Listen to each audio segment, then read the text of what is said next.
کاشف او عایشې د یو کلي نه کډه راوړله.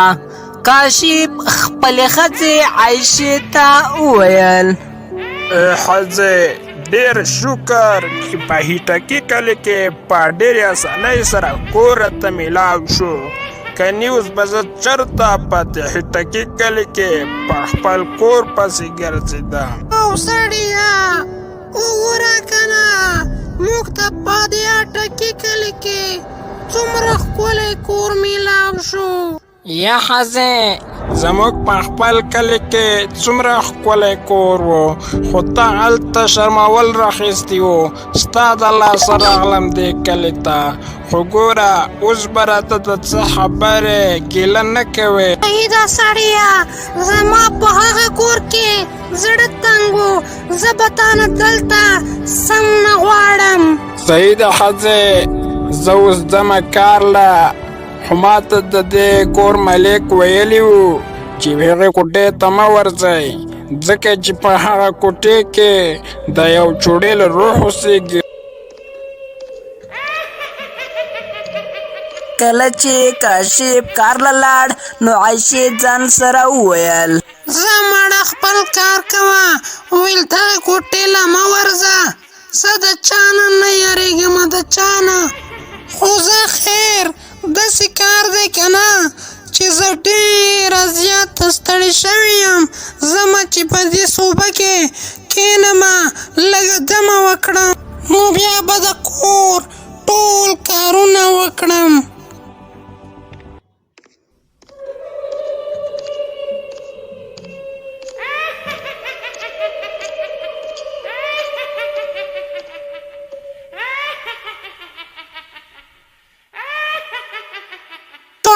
چوڼیل وای مورې چوڼیل د چوڼیل، او رښتیا زما خورې ته څوک یې او دلته څه کوې زما په دې کور کې؟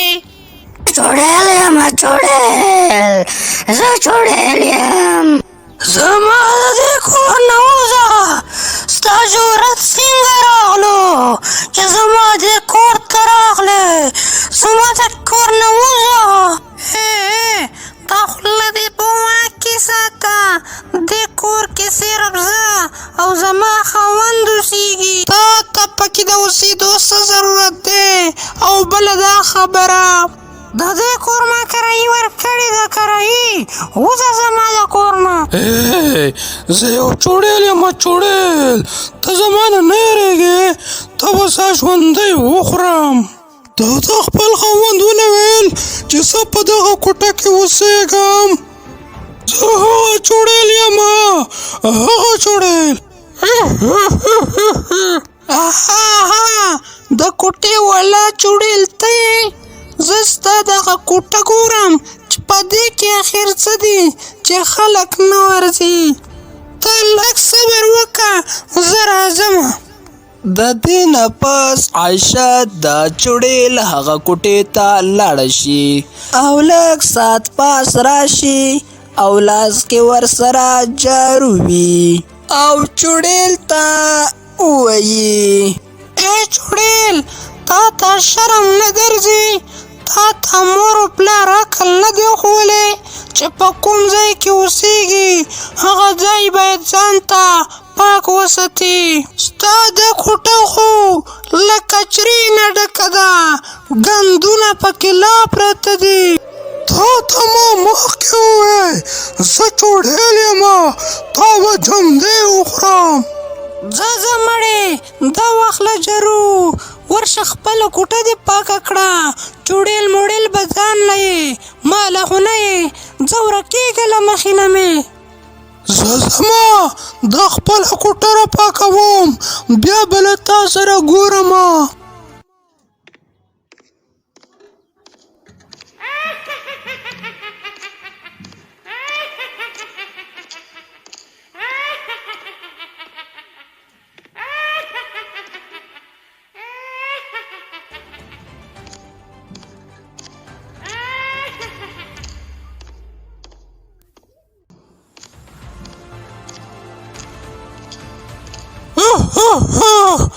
کوټه مې ټوله پاکه کړه، اوس تیاره شه خپل مرګ ته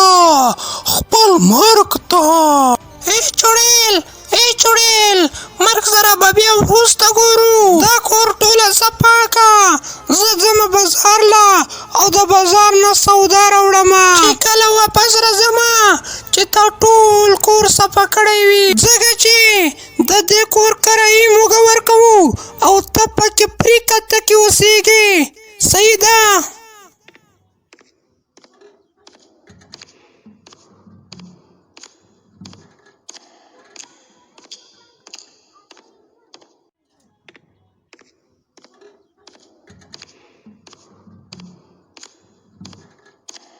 دا ښځه خواړو زما نه یېرېږي نه، چوړیل زه یم او د چوړیل عادتونه دا کوي. تخته چوړیل دا ښځه خو ډېره خطرناکه ښځه ده، تخته. د دې نه پس چوړیل د هغه کور نه د باندې راووتله او له ځان سره یې وویل زما د لیم توبه، زه به دې کور نه واپس نه راځم. ما خو وی چې دا ښځه به زما نه